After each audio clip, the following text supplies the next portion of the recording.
La parole a été faite chair. Et je vous propose de lire avec moi dans l'évangile de Jean. Jean chapitre 1er, verset 14, « Et la parole a été faite chair et elle a habité parmi nous, pleine de grâce et de vérité. Et nous avons contemplé sa gloire. Une gloire comme la gloire du Fils unique, venu du Père. » Nous nous approchons doucement des périodes de Noël. Si vous vous en êtes pas encore rendu compte, allez faire un tour dans les supermarchés. Les jouets sont sortis, les décorations de Noël sont sorties. Je pense que s'il continue comme ça, au 15 août, on va avoir les décos de Noël et les jouets de Noël dans les supermarchés. Donc on s'approche doucement de la période de Noël et vous n'ignorez pas que cette fête chrétienne célèbre l'incarnation du Fils de Dieu. Ou le fait que Dieu en Christ s'est fait chair, lui permettant ainsi d'accomplir sa mission de salut par la rédemption de nos âmes, et cela dans le but que nous soyons, nous les chrétiens, réconciliés avec lui-même. Il nous a réconciliés avec lui-même. Ce n'est pas nous qui nous sommes réconciliés avec lui. C'est lui qui nous a réconciliés avec lui-même, étant donné que le péché avait mis une séparation entre nous et lui. On va parler de l'importance de l'incarnation. Sans l'incarnation, notre foi serait vaine.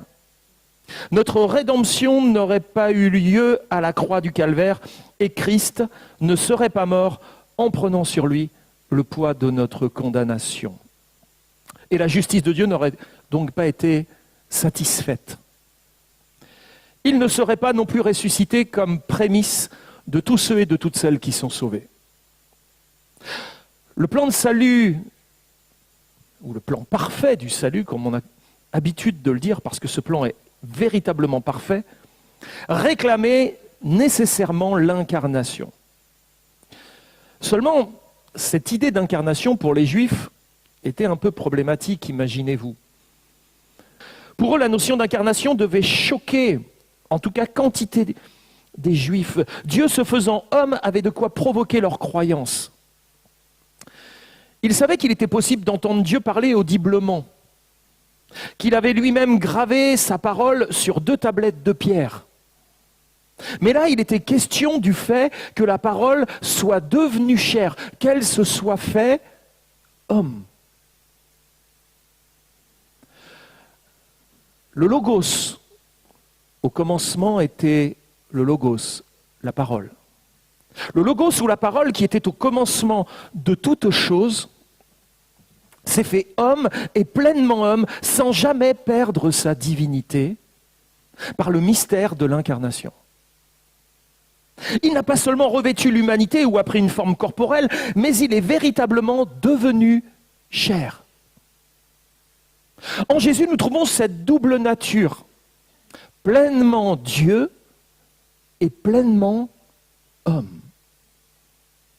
Pour connaître Dieu, ni le rationalisme sec, ni le mysticisme irrationnel peuvent suffire.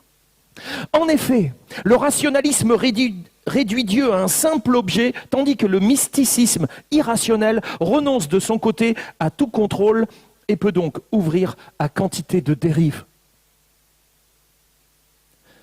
La spiritualité ne nous interdit pas la réflexion, mais la réflexion seule, sans la spiritualité, ce n'est pas forcément bon non plus. Il faut arriver à conjuguer les deux dans notre vie et c'est ce que Dieu veut.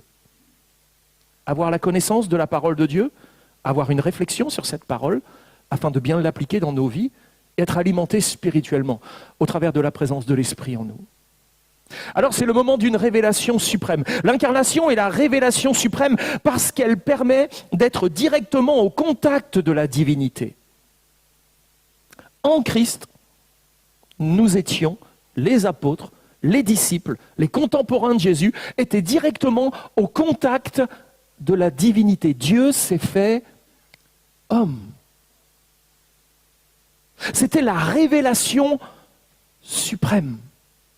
Bien plus qu'une voix qui parlait au milieu d'un buisson en feu, bien plus que des paroles gravées dans la pierre, il est question de Dieu fait homme.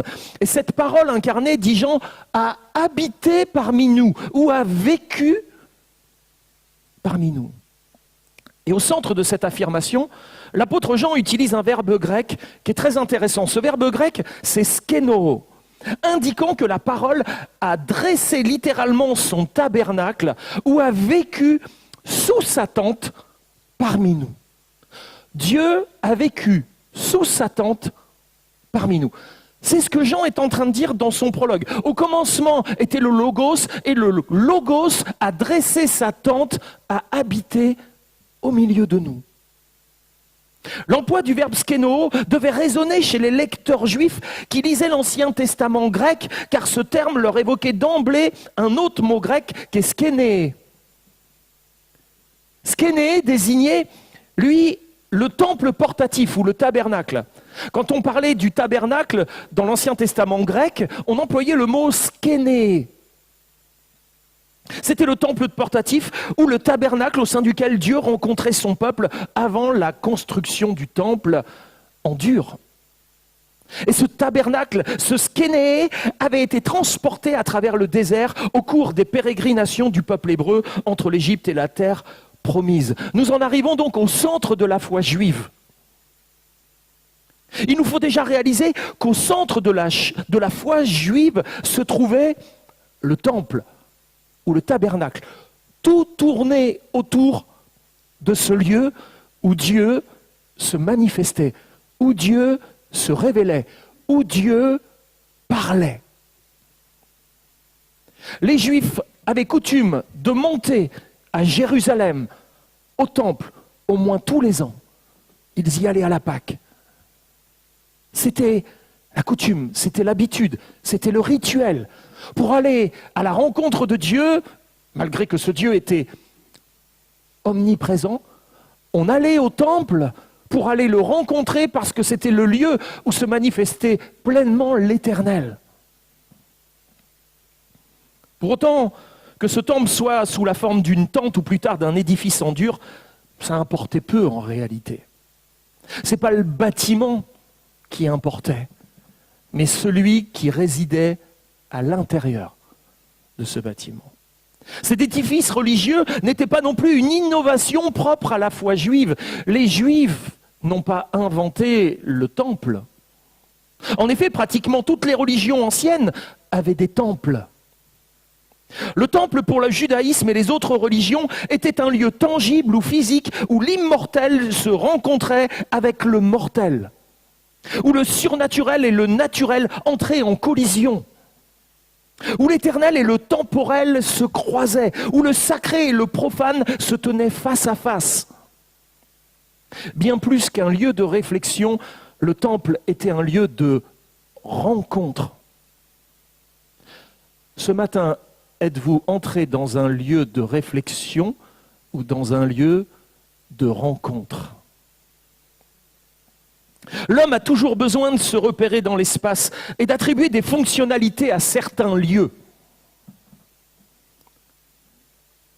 Le temple était le lieu où le divin et le charnel pouvaient se rencontrer, mais jamais pour se mélanger. Et seulement pour entrer brièvement en contact l'un avec l'autre. Dans l'Ancien Testament, le temple occupe tout l'espace et témoigne de la volonté de Dieu de maintenir en permanence le contact avec sa créature. Dieu souhaitait et souhaitera toujours être en contact avec sa créature. C'est Dieu qui nous cherche. C'est Dieu qui est venu vers nous. Ainsi du jardin-temple en Éden, parce que le jardin d'Éden était un jardin-temple. Ainsi du jardin-temple en Éden, au sein duquel Dieu se révélait à Adam, où la divinité venait rencontrer sa créature, à la tente de rencontre dans le désert, jusqu'au temple de Jérusalem, nous voyons que la foi juive s'édifiait autour d'un lieu, autour ou au cœur duquel il était possible de rencontrer Dieu, puisque ce dernier avait choisi d'habiter au milieu de son peuple. Un terme moderne, un Dieu en libre accès. Notre Dieu est un Dieu qui n'est pas confiné au fin fond du ciel ou un Dieu qui est inatteignable, inaccessible. Non, le divin et le charnel se sont rencontrés et ont pu échanger ensemble à l'intérieur du temple, du tabernacle. Et nous observons se déployer dans tout l'Ancien Testament ce thème de la présence agissante de Dieu au milieu de son peuple. Et nous devons croire que lorsque nous nous réunissons, Dieu est en train d'agir.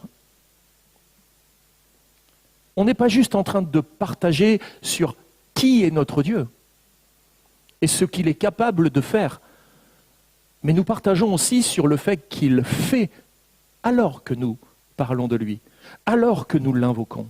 C'est là dans le sanctuaire, dans ce lieu saint, que la gloire divine reposait et se manifestait. C'est une volonté de Dieu. Exode 25:8, « Ils me feront un sanctuaire et j'habiterai au milieu d'eux. » Nous devons voir comme une grâce divine que le fait que malgré la communion brisée en Éden qui aboutira à l'expulsion du jardin-temple, en fait Adam s'est fait virer du temple. C'est terrible, hein? Que la communion avec Dieu va d'une certaine manière reprendre. En effet, le tabernacle était une image du jardin d'Éden, un jardin miniature avec un plafond bleu et un chandelier décoré comme un arbre florissant. Tout dans le tabernacle témoignait de la gloire divine et du caractère de Dieu qui prend véritablement plaisir à nous rencontrer, à se révéler. Quand Dieu se met au camping, en fait, le mot hébreu qui correspond au mot skéné était shakan. Shakan se traduit par résider, faire sa demeure. D'où a été tiré le mot Shekinah. Ça vous dit quelque chose, la Shekinah? Que nous traduisons comme étant la manifestation de la gloire de Dieu. La nuée qui était sur le tabernacle le jour, la colonne de feu qui était là la nuit, les rabbins ont appelé ça la Shekinah, la présence de Dieu. Ce Dieu qui réside, qui a fait sa demeure en ce lieu. Une manifestation qui était devenue si terriblement palpable dans le temple qu'à un certain moment, les sacrificateurs devaient en sortir, comme au moment de la dédicace du temple de Salomon. La Shekinah est venue, la colonne, la nuée est venue sur le temple qui venait d'être inauguré, et les sacrificateurs qui servaient à l'intérieur, la présence de Dieu était tellement forte qu'ils n'ont pas pu résister, ils ont dû sortir. J'aimerais que la présence de Dieu soit tellement forte en ce lieu qu'on n'arrive même pas à y rentrer. Quand Dieu prend toute la place, il faut que l'homme et la femme s'effacent. Et je prie pour que Dieu prenne toute la place. Le terme Shekinah n'est pas dans la Bible. Ne le cherchez pas. Mais l'idée est clairement dans la Bible. Les rabbins juifs ont consacré cette expression extra-biblique aux manifestations de la présence divine sur terre. La Shekinah s'est d'abord manifestée quand les Israélites ont quitté Soukhot, après leur sortie d'Égypte. Dieu est apparu.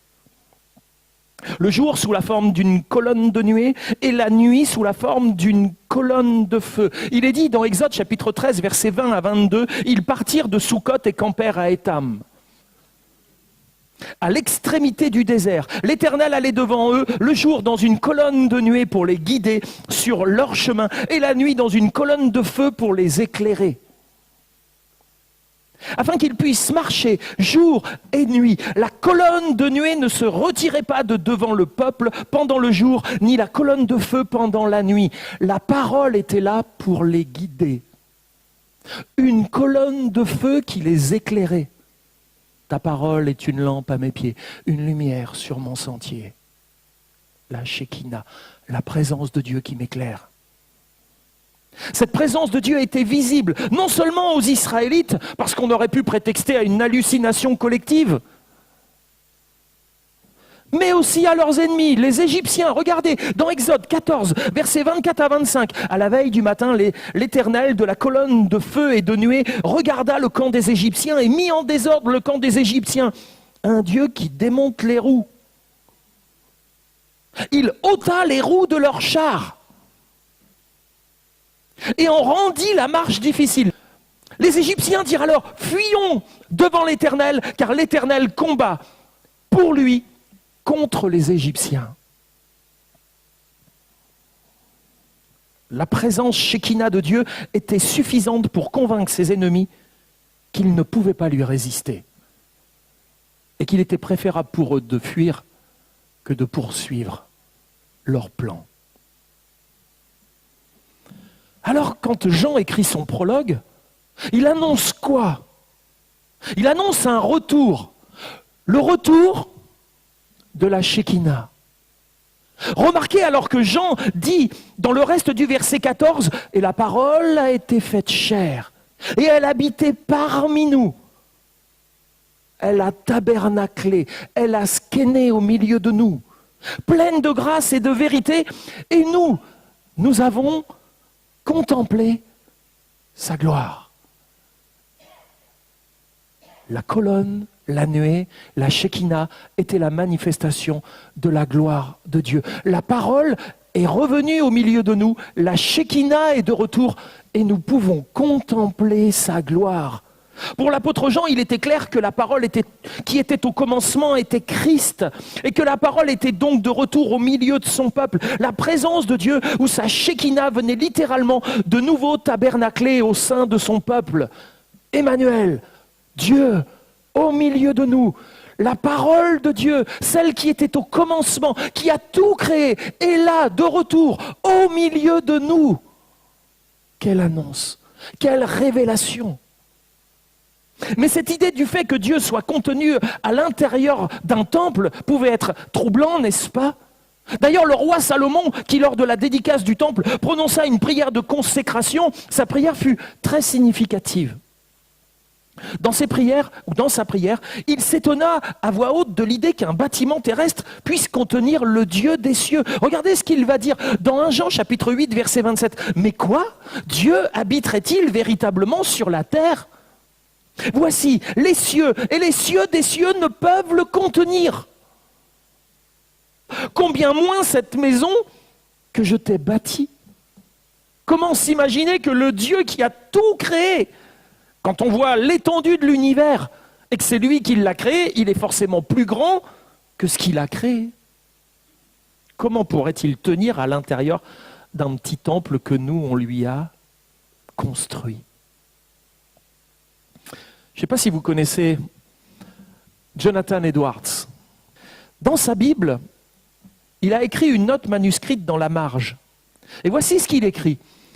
Si c'était une chose si merveilleuse aux yeux de Salomon, un exemple si merveilleux de condescendance de la part de Dieu de demeurer sur terre, de la manière dont il l'a fait dans le tabernacle et le temple, combien plus grande et plus merveilleuse était-ce pour lui de demeurer avec nous en tant que notre Emmanuel, de la manière dont il l'a fait dans la nature humaine de Christ.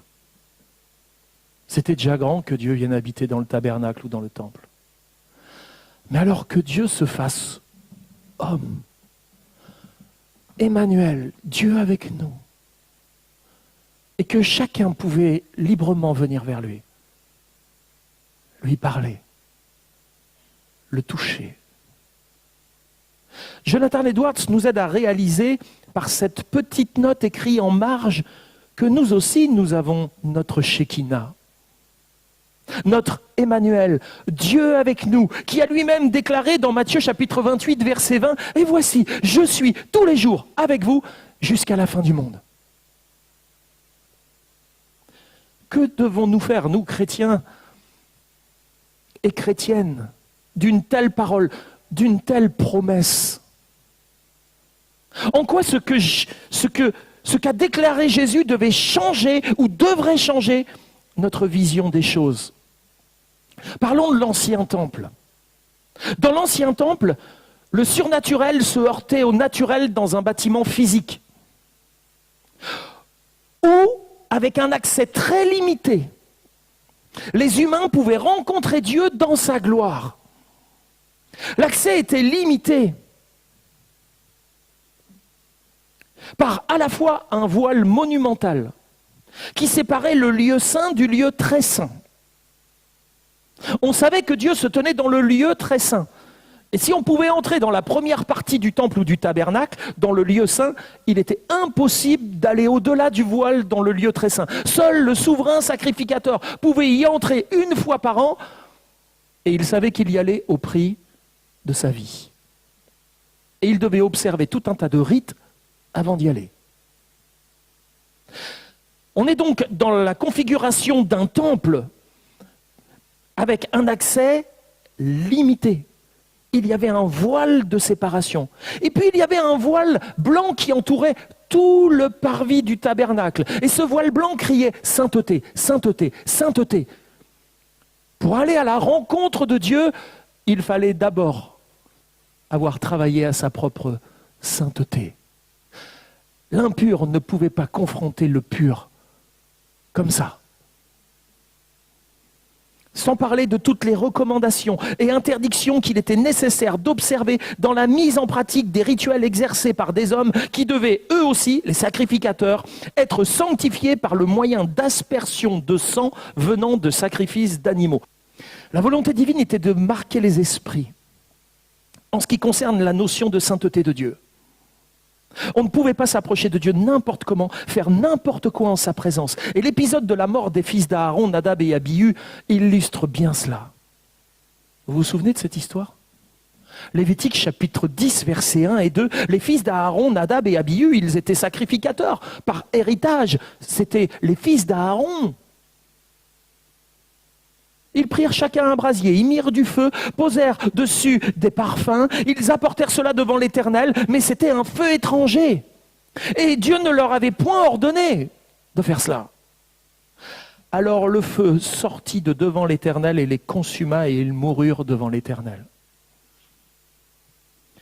Dans le Nouveau Temple, dans le Nouveau Testament, le surnaturel se heurtait également au naturel.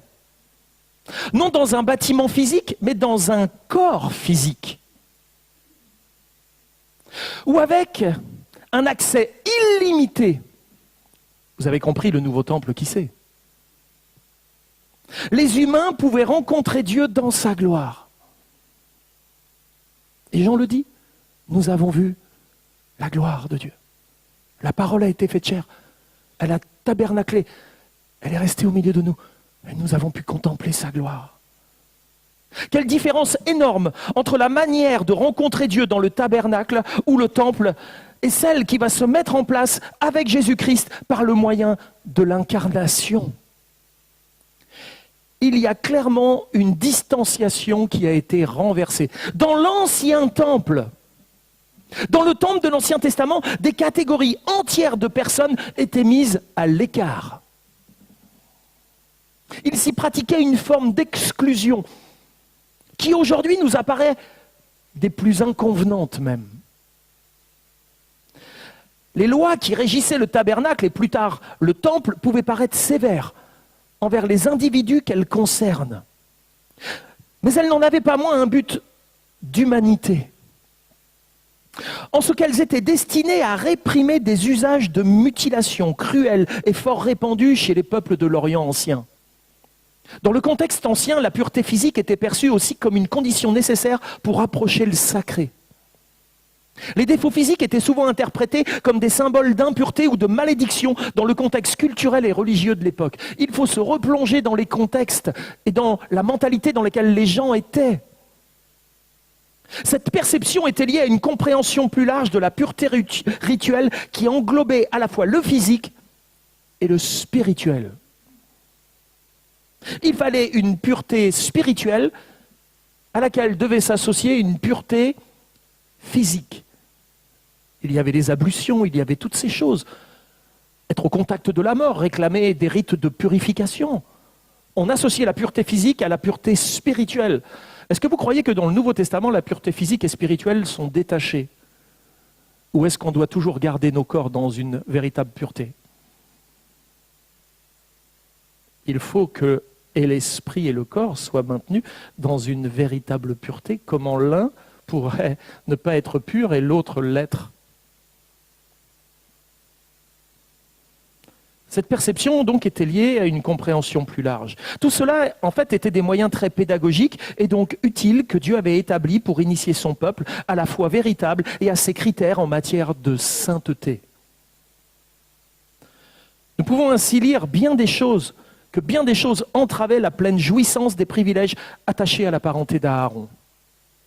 Un des fils d'Aaron pouvait avoir un défaut corporel. Il pouvait être aveugle ou boiteux. Il pouvait être bossu. Si tel était le cas, une quelconque de ces infirmités aurait matériellement affecté sa jouissance des privilèges et l'accomplissement des fonctions qui appartenaient à cette relation de parenté. Car nous lisons dans Lévitique, chapitre 21, versets 21 à 23, que nul homme de la semence d'Aaron, le sacrificateur, en qui il y aura quelques défauts corporels, ne s'approchera pour présenter les sacrifices de l'Éternel faits par le feu. Il y a en lui un défaut corporel. Il ne s'approchera pas pour présenter le pain de son Dieu. Par contre, il mangera le pain de son Dieu. Des choses très saintes et des choses saintes. Seulement, il n'entrera pas vers le voile, de l'autre côté du voile, et ne s'approchera pas de l'autel, car il y a en lui un défaut corporel. Il ne profanera pas mes sanctuaires, car moi, je suis l'Éternel qui les sanctifie. Ça pouvait paraître des causes excluantes, n'est-ce pas? Ça nous choque même nous aujourd'hui. Comme si le pasteur disait « Ah ben non, mais les gens qui sont handicapés, qui ont quelques défauts, vous n'entrez pas ». On serait choqués. Mais quand on remet dans le contexte, on comprend l'effort pédagogique dans lequel Dieu était. Une véritable distanciation était donc bien établie. Cependant, aucune de ces choses ne pouvait toucher au fait des relations. C'était plutôt au fait des fonctions. C'était les fils d'Aaron qui ne pouvaient pas servir les sacrificateurs avec de tels défauts, avec de tels handicaps. Mais si ça touchait aux fonctions, ça ne touchait pas aux relations, qui étaient fondées sur les principes de la nature humaine. Quoiqu'un fils d'Aaron eût un défaut corporel, il n'en était pas moins un des fils d'Aaron, de la lignée aaronique. Il est vrai qu'il était privé de bien des précieux privilèges, de bien des hautes dignités appartenant à la sacrificature. Mais quoi qu'il en fût, il demeurait un fils d'Aaron. Il ne pouvait pas jouir du même degré de communion, ni remplir les mêmes fonctions du service sacerdotal que les autres fils, ses frères. Mais il était membre de la famille sacerdotale et comme tel, il lui était permis de manger le pain de son Dieu, qui parlait de la relation. Dans le nouveau temple, l'application spirituelle de tout ceci est aussi simple que pratique. Autre chose est d'être un enfant de Dieu, autre chose est d'être dans la jouissance de la communion et du culte de sacrificateur. Cette dernière était hélas souvent troublée de diverses manières. Pourquoi ? Parce que nous laissons les circonstances, nos pensées agir sur nous avec une pernicieuse influence. Nous ne saurions supposer que tous les chrétiens connussent en pratique la même élévation de marche, la même intimité de communion, la même proximité consciente de Christ. En effet, plusieurs peuvent déplorer peut-être dans leur vie des défauts, pas corporels, spirituels. Il y a aussi spirituellement la marche boiteuse, n'est-ce pas ? Jusqu'à quand boiterez-vous, clocherez-vous des deux côtés? Jusqu'à quand, disait Dieu, par son prophète. Il y a la marche boiteuse spirituelle, le sens de la vue défectueux, la croissance arrêtée, ou bien nous nous laissons aller à nous souiller par le contact avec le mal, ou affaiblir et entraver par des relations profanes. En un mot, comme les fils d'Aaron, quoique sacrificateurs de naissance, étaient cependant privés de bien des privilèges par les souillures cérémonielles et les défauts physiques, nous aussi, quoique sacrificateurs de Dieu, par la naissance d'en haut, nous sommes privés de bien des grands et saints privilèges de notre position. En raison de quoi ? De toutes nos souillures morales et des infirmités spirituelles dont nous souffrons encore trop souvent.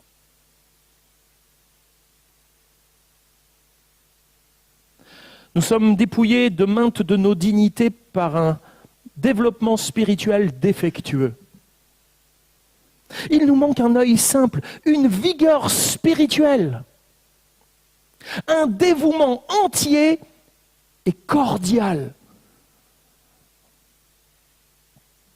Mais, et on doit dire amen, nous sommes sauvés par la libre grâce de Dieu en vertu du parfait sacrifice du Christ. Nous sommes néanmoins tous fils et filles de Dieu par la foi en Jésus-Christ. Mais le salut et la communion sont deux choses bien différentes.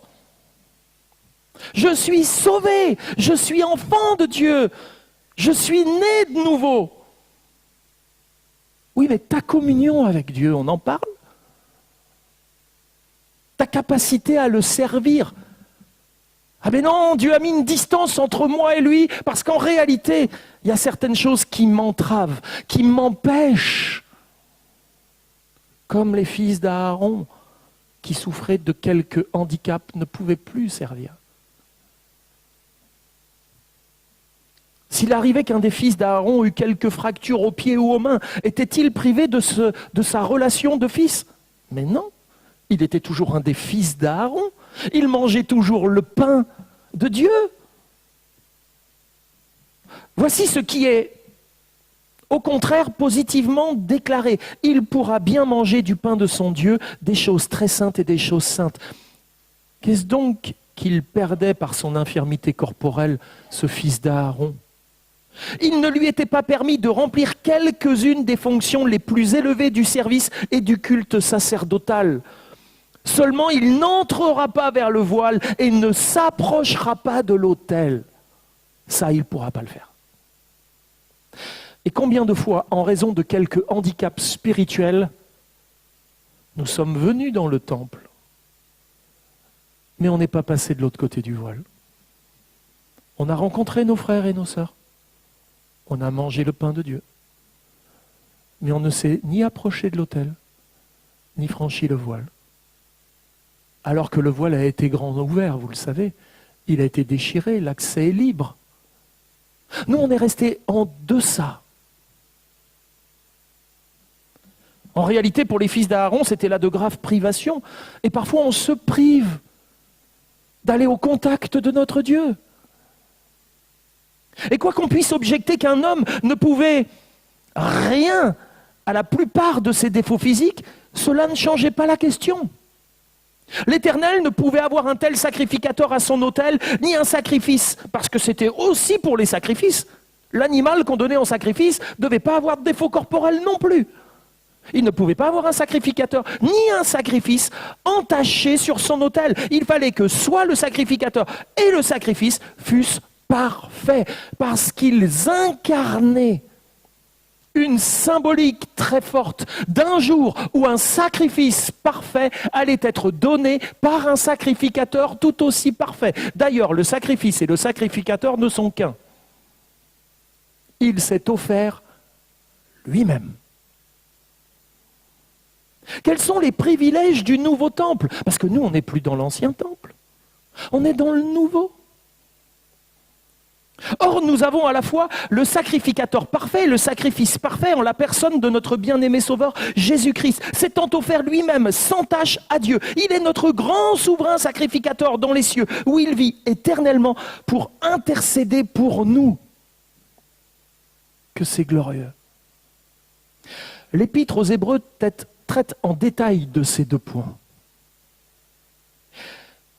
Elle met en frappant contraste le sacrifice et la sacrificature du système mosaïque, et le sacrifice et la sacrificature du Christ. L'Épître aux Hébreux amène le contraste, puisque ceux qui étaient destinés à recevoir cette lettre étaient des chrétiens d'arrière-plan juif qui avaient tendance à revenir au judaïsme.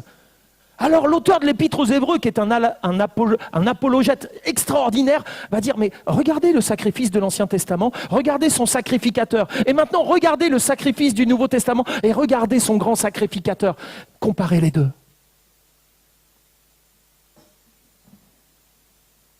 En Christ, nous avons la perfection divine, soit comme victime, soit comme sacrificateur.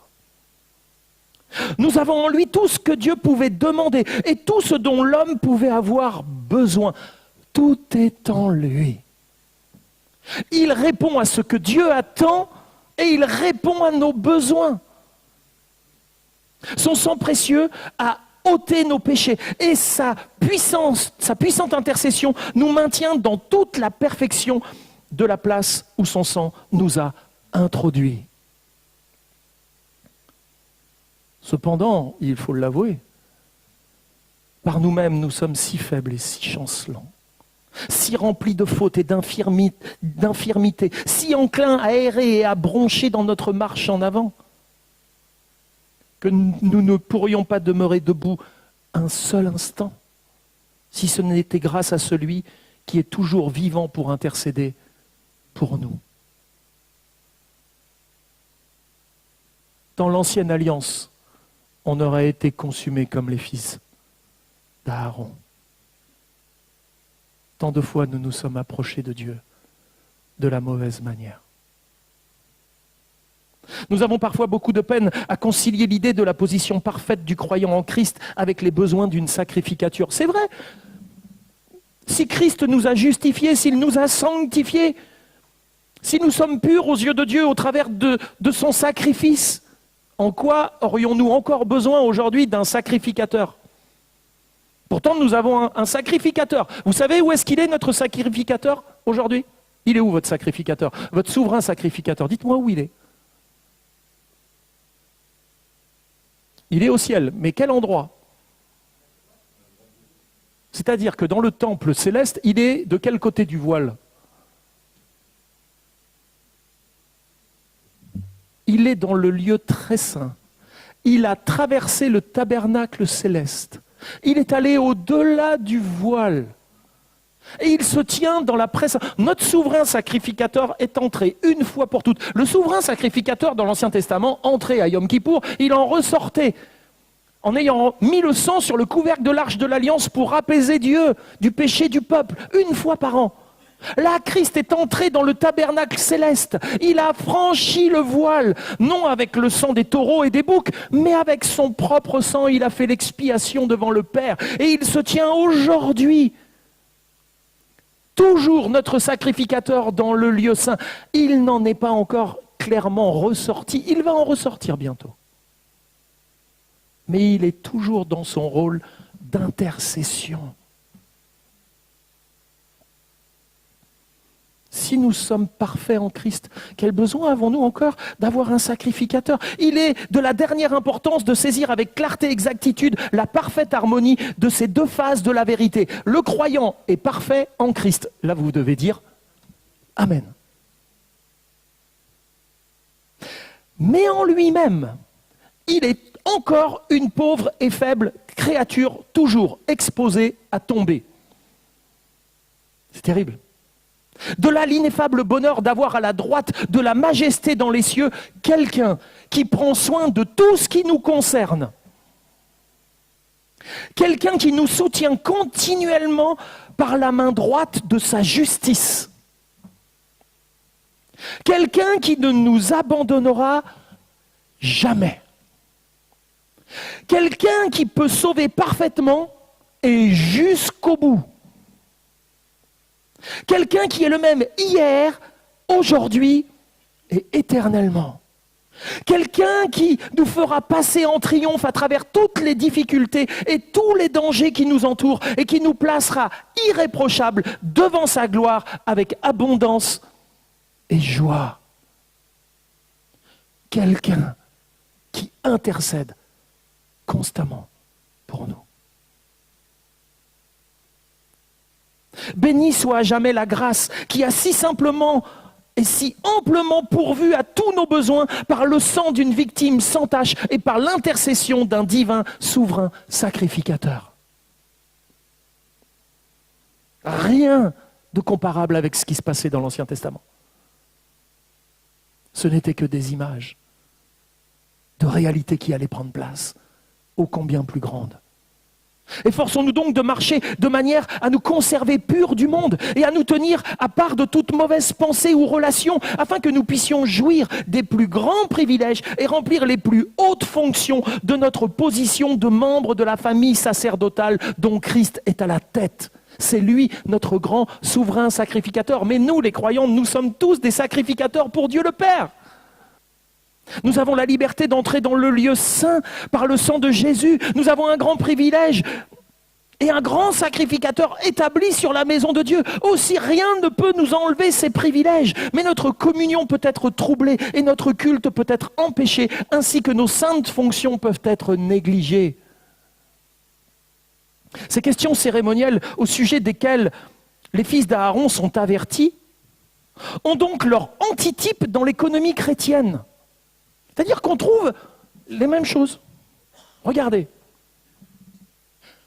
Si les fils d'Aaron étaient exhortés à se garder de tout contact souillé, est-ce que ça nous concerne nous aussi? Ah oui. S'ils étaient exhortés à se garder des alliances profanes, nous aussi on ne doit pas faire des alliances profanes. S'ils étaient exhortés à se garder de toute espèce de souillure cérémonielle, nous sommes aussi avertis de nous garder de toute souillure de la chair et de l'esprit. S'ils devaient être privés de la jouissance de leur plus grand privilège par les défauts corporels et une croissance imparfaite, nous le sommes de même par les imperfections morales et une croissance spirituelle imparfaite. Oserions-nous mettre en question l'importance de tous ces principes ?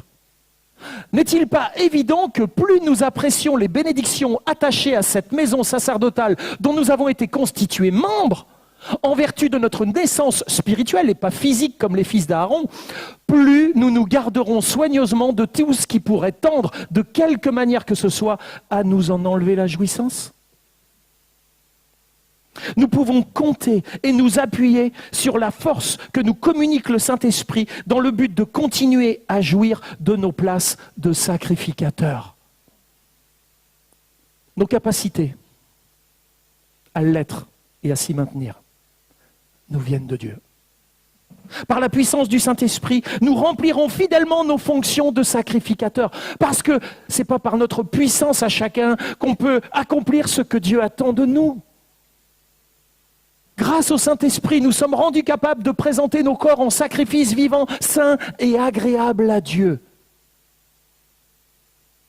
Grâce au Saint-Esprit, nous sommes rendus capables d'offrir sans cesse devant Dieu un sacrifice de louange, c'est-à-dire le fruit de lèvres qui confesse son nom. Chaque membre de la maison spirituelle et de la sainte sacrificature, grâce au Saint-Esprit, nous sommes rendus capables d'offrir des sacrifices spirituels agréables à Dieu par Jésus-Christ, comme membre de la maison spirituelle. Grâce au Saint-Esprit, nous sommes rendus capables d'anticiper en quelque mesure ce temps heureux où les alléluia d'une adoration fervente et intelligente monteront d'une création rachetée jusqu'au trône de Dieu et de l'agneau pendant toute l'éternité. Comme nous l'avons vu ensemble, dans le Nouveau Testament, certaines choses vont évoluer. Et lorsque nous voyons Jésus inclure et guérir des personnes marginalisées en raison de handicap, il souligne ainsi que la foi et la relation avec Dieu ne dépendent pas de notre état physique. Et là, on pourrait dire, amen, quoi. C'est donc ailleurs qu'il faut diriger nos regards et nos recherches. En Christ, nous pouvons réaliser que les véritables boiteux ne sont pas ceux qui le sont dans le physique, mais bel et bien où ? Dans leur âme. Regardez ce que Paul va dire. Il va donner une petite liste qui n'est pas exhaustive. 1 Corinthiens 6, 9. Ne savez-vous pas que les injustes n'hériteront pas le royaume de Dieu ? Ne vous y trompez pas, ni les impudiques, ni les idolâtres, ni les adultères, ni les efféminés, ni les infâmes, ni les voleurs, ni les cupides, ni les ivrognes, ni les outrageux, ni les ravisseurs n'hériteront du royaume de Dieu. Voilà les handicaps. Le verset de Matthieu 18, 8 prend alors tout son sens. Mieux vaut entrer pour toi dans la vie, boiteux ou manchot, que d'avoir tes deux pieds et tes deux mains et d'être jeté dans le feu de la géhenne. Alors il y a une prophétie ancienne, et elle est merveilleuse. Aussi, la venue d'un temple dans lequel chacun allait véritablement devenir sacrificateur pour Dieu le Père était annoncée dès l'Ancien Testament. Et allait se réaliser lors de la venue du Seigneur. Regardez ce qu'il est dit dans la prophétie d'Ésaïe, elle est magnifique cette prophétie. Que l'étranger qui s'attache à l'Éternel ne dise pas « l'Éternel me séparera de son peuple ». Et que l'eunuque ne dise pas « voici, je suis un arbre sec ». Les eunuques ne pouvaient pas entrer. Car ainsi parle l'Éternel, aux eunuques qui garderont mes sabbats, qui choisiront ce qui m'est agréable et qui persévéreront dans mon alliance. Je donnerai dans ma maison et dans mes murs une place et un nom préférable à des fils et à des filles. Je leur donnerai un nom éternel qui ne périra pas. Et les étrangers qui s'attacheront à l'Éternel pour le servir, pour aimer le nom de l'Éternel, pour être ses serviteurs, tous ceux qui garderont le sabbat pour ne point le profaner et qui persévéreront dans mon alliance, je les amènerai où? Sur ma montagne sainte. Et je les réjouirai dans ma maison de prière. Leurs holocaustes et leurs sacrifices seront agréés sur mon autel, car ma maison sera appelée une maison de prière pour tous les peuples. Et regardez l'accomplissement prophétique dans le Nouveau Testament, dans Matthieu 21, versets 14 et 15, des aveugles et des boiteux s'approchèrent de lui dans le temple et il les guérit. Mais les principaux sacrificateurs et les scribes furent indignés à la vue des choses merveilleuses qu'il avait faites. Ils sont indignés des choses merveilleuses. Et des enfants qui criaient dans le temple « Hosanna au fils de David !» En effet, si dans le temple de l'Ancien Testament, on repoussait en quelque sorte les malades, les difformes et les impurs, dans le temple du Nouveau Testament, étaient attirés les malades, les difformes et les impurs. Nous n'entrons plus dans un temple de bois et de pierre pour rencontrer Dieu. Dieu est entré dans un temple de chair et de sang pour venir nous rencontrer. Et ce temple est encore au milieu de nous. Ou serait-il plus juste de dire et de déclarer que dans notre union à Christ, nous sommes aujourd'hui, en tant que chrétiens nés de nouveau, au milieu de lui. Nous sommes ainsi entrés dans le véritable temple. Regardez ce qu'il va lui-même déclarer dans Jean, chapitre 2, versets 19 et 21. Jésus leur répondit en parlant du temple de Jérusalem, « Détruisez ce temple, en 3 jours, je le relèverai. » Les Juifs dirent, il a fallu 46 ans pour bâtir ce temple. Et toi, en 3 jours, tu le relèveras. Et Jean écrit, mais il parlait du temple de son corps. Ne nous privons pas de cette réalité, quel merveilleux sauveur et quel merveilleux salut. Amen.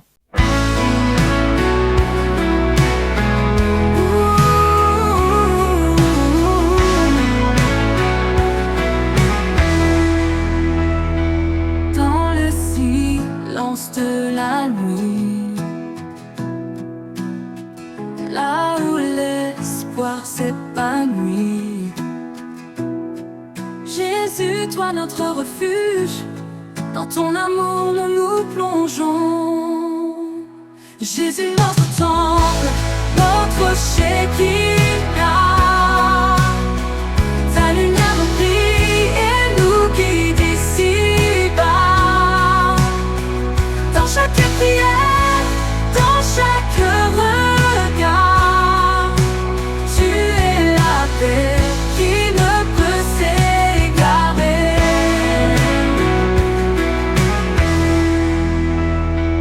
Dans les épreuves, tu es présent. Ton esprit nous rend triomphants. Au cœur de nos âmes, tu résides. Jésus, toi notre voix, notre guide. Jésus, notre temple, notre Shekinah. Ta lumière nous brille et nous guide ici-bas. Dans chaque prière, dans chaque regard, tu es la paix qui ne peut s'égarer.